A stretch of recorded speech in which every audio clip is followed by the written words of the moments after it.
Welcome to Possible by Design, where we help people live well, act wisely, and shape the future. Climate change and sustainability are incredibly complex topics, and most people care deeply. They just haven't been given a clear, trustworthy way to make sense of it all. This video is the first in a three-part journey designed to bring clarity, structure, and direction.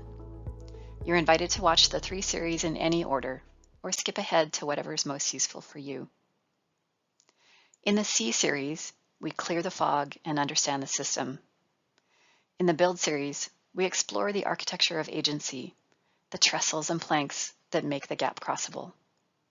And in the Move series, we walk the bridge together, taking meaningful action and shaping change. Wherever you choose to begin, we're glad you're here. Now onward to the show. How we got here and what makes 2026 different. To help see where we've come from and where we're going next on climate and sustainability, we need a few foundational building blocks. What is a Paris Agreement? What's a parts per million or ppm? And what's the missing middle? First up, what's a Paris Agreement? In 2015, the world was well aware of the climate change problem. The world came together in Paris under the United Nations banner, and every country on Earth agreed to the Paris Agreement, 198 countries in total, making it the most universally supported climate accord in history. Its goals were to hold the increase in the global average temperature to well below 2 degrees above pre-industrial levels, and pursue efforts to limit the temperature increase to 1.5 degrees. Next, what's a parts per million? Well, here's our beautiful planet, and here is a molecule called carbon dioxide, with 1 carbon and 2 oxygen atoms. It's a very important molecule. We live with it every day, and we all exhale a little bit more than we breathe in. What's the problem?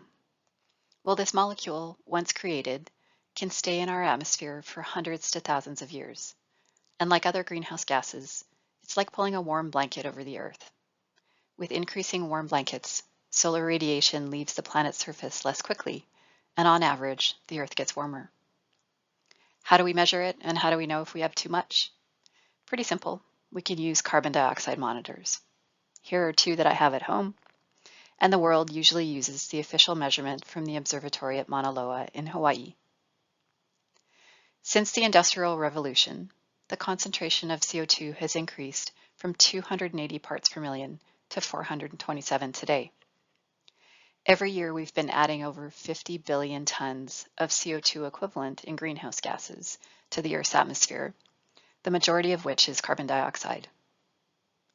Net zero means literally not adding any more, which means that either we get to absolute zero, where we don't add a molecule, or for every molecule we emit, we permanently remove 1 from the Earth's atmosphere. Once we get to net zero, we would need to remove carbon dioxide to get back to what's considered a safe level at 350 parts per million. To do so, we would need to get to net zero and then remove over 1 trillion tons that's just floating around in the atmosphere today. This is a very large problem to solve. You can go and look at the daily readings online. Here was December 4th when we were at 427. You would also see that the 1-year increase was just over 2 parts per million. This is fairly consistent. Year after year, we add about 2 parts per million. A rising CO2 concentration is the planetary reality, and this is a scoreboard that matters. So how are we doing on that Paris Agreement? I show in the upper right what scientists say the models tell us about CO2 concentration and warming. When we hit 430, we estimate that we'll be at an average of 1.5 degrees of warming, and 450 is 2 degrees of warming. As mentioned earlier, we're adding 2 ppm per year. So how are we doing on the Paris Agreement? Not very well. We need to change the game. Keep an eye on these ppm numbers. We'll see them again in a few slides. Third and last foundational block, what is the missing middle? It's the name we've given to the current problem, the agency gap between caring and knowing what to do. People want to act, but the tools we've had so far don't show us what to do. The science is clear, but the path forward isn't. Indeed, we seem to keep failing. We know we have at least some solutions, but not the clarity to use them well. It seems like we hear every day about climate-induced disasters around the world and increasing temperatures. We imagine a world where we've deployed all of those smart solutions in a pragmatic, accelerated, cost-effective way, where we've achieved balance with Mother Nature. But what is that bridge between here and there? All right, those were our 3 building blocks. Now we're going to go on a quick journey through history so that we can have context for 2026. 1896 is the first stop on the way, when a Swedish scientist named Svante Arrhenius first reported that a doubling of CO2 concentrations would significantly increase global temperatures. In 1938, a British scientist named Guy Stewart Callender reported that the increased levels of CO2 that we were measuring were coming from the burning of fossil fuels. In the 1960s, scientists across the world started warning government leaders. In 1988, just after we crossed that safe level of 350, one of NASA's senior leaders, Jim Hansen, testified to the US Congress about the link between human activity and climate change. It took a while longer, but in 1995, the world gathered for the first Conference of the Parties, or COP, to kick off negotiations about addressing climate change. Fast forward 20 years to 2015, the year the Paris Agreement was signed. We were at 399 parts per million, and we were stuck. We have 5 groups of key actors in this movie: the scientists, the builders, the producers, governments, and the rest of us. All of the experts were busy chatting in those days, and mostly amongst themselves. Scientists, we know what's happening and what's coming from our climate models. The world needs to take action to get on track. Governments, this is a massive problem. We can make a few policy tweaks, but we can't solve it until we have public support. Builders, we already have most of the solutions we need to live well and sustainably, and we will invent more as we go. Producers, we can do a little bit, but consumer choices haven't shifted yet when making buying decisions. We have to be careful about costs. The rest of us, not involved. Hello, we're here, we care, can anyone hear us? What should we do? Wind, solar, EVs, nothing? The world moved on. Skip ahead 5 more years to 2020. We were now at our 26th Conference of the Parties and had climbed to 413 ppm. Many people were trying. We had made progress, but we were still a long way off track. Global emissions are going up. We haven't even bent the emissions curve. The world's energy needs are going up, and we still don't think the public is supportive of the changes that we would need.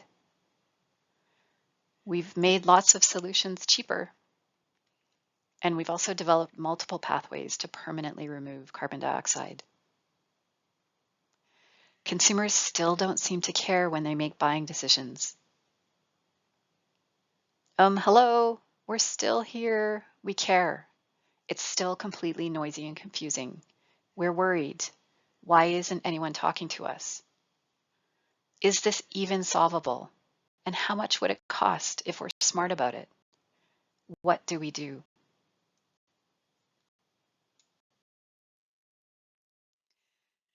Fast forward to 2025, we're now at COP31 and the concentration has climbed to 427 parts per million, as we just saw. The actors are still all talking to each other.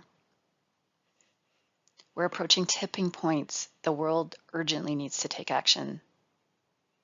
We can't solve it until we have public support. We're getting more energy from renewables like solar. We're advancing new solutions like long-duration energy storage. Permanent carbon dioxide removal is available for sale. Consumers still don't seem to take into account sustainability. Due to climate-induced stresses, we're having to pass on higher product costs and also rising insurance premiums. In some places, we can't even offer fire and flood insurance anymore as the risks are too high. So now governments are stepping in, but citizens are still paying higher costs through taxes. Year after year, nothing seems to change. It seems like we'll be forced to keep reacting and adapting to a hotter planet instead of mitigating our impact. Are you sure? Someone should tell them that hothouse Earth will be a difficult place for most living things. People are already paying higher prices. Someone should explain that we would actually save money over time by mitigating our emissions today rather than paying for the health, security, and many other issues that lie ahead. I hate to break the fourth wall, but is anyone else getting tired of this movie? Me too. The people rise up. That's enough. We're done repeating the same year over and over. We're done waiting for someone else to lead. We're going to do this differently in 2026.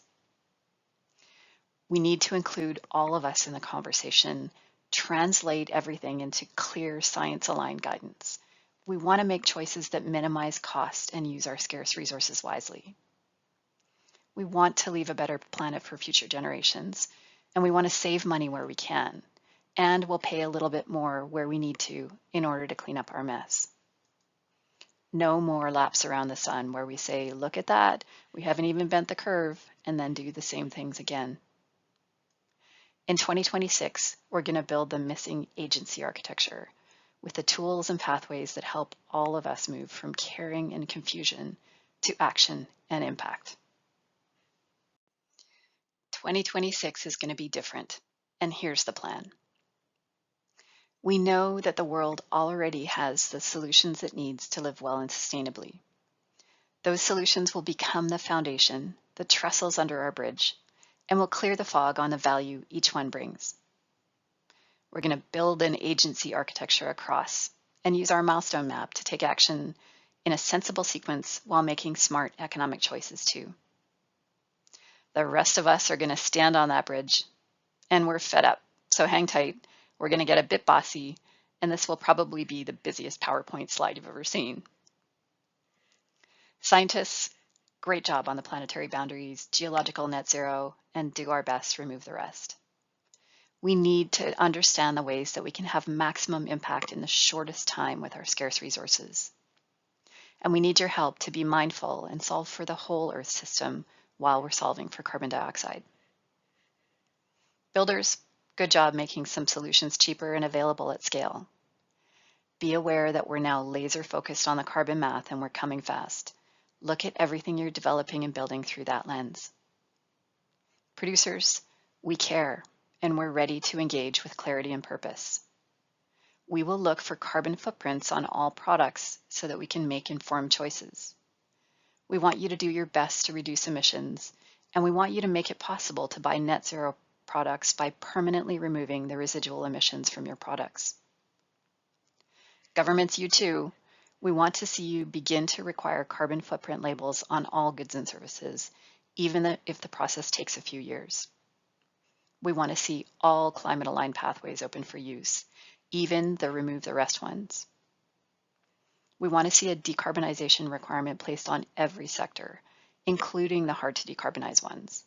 No more get out of jail free cards. Ramp slowly at first if needed, but get started. And finally, we want to see that these are smart policies that act urgently and efficiently, ramping up decarbonization requirements as solution costs come down. The rest of us, we have some responsibilities too. We will get smart on carbon so that we make informed choices for ourselves, for the products and services we buy, and for the governments that we support. We will get smart on the planetary boundaries so that we can be good stewards of our resources and better manage our pollution. We will make purchases mindful of the carbon footprints. We will pay 2% more when we can to decarbonize most products as long as we can see and trust the solution that is provided. We will applaud everyone taking action, as we are all in this together.